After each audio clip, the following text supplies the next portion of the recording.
Баршаңызға қайырлы күн достар, менің каналыма қош келдіңіздер. Бүгін біз корей салаты морковча жасаймыз. Ол үшін бізге 1 келі сәбіз қажет, тұз қажет, орташа жуа және сарымсақ қажет, қант, сосын специя для морковчи деген алдым. Ішінде кориандр, қызыл бұрыш және қара бұрыш бар екен. Өзіңіз қалауыңызша бөлек қоссаңыз да болады.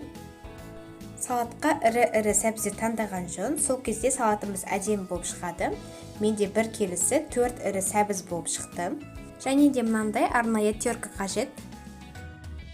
Сәбіздің барлығын ұзынша етіп теркадан өткізіп аламыз. Сәбізіміз ұзын соломка болып шығады.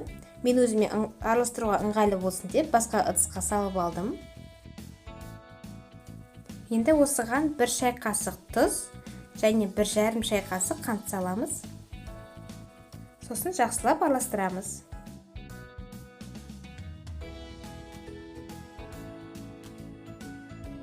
Осындай шырыны шығады. Енді осыны бетін жауып 10 минутқа қойып қоямыз. Оған дейін орташа жуан алып, майдалап турап аламыз. Бұл салатқа жуанны қоссаңыз да, қоспасаңыз да болады. Мен қосатын болғандықтан майдалап турап жатырмын. Егер қоспайтын болсаңыз, онда домалақ қып, ірі қып турасаңыз да болады.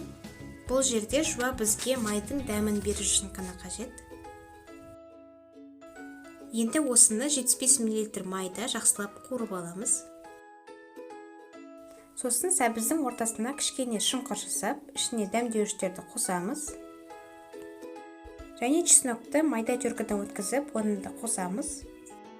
Жуамыз қуырып болған соң, суытпай, қызып тұрған күйінше дәмдеуіштерді үстіне қосамыз.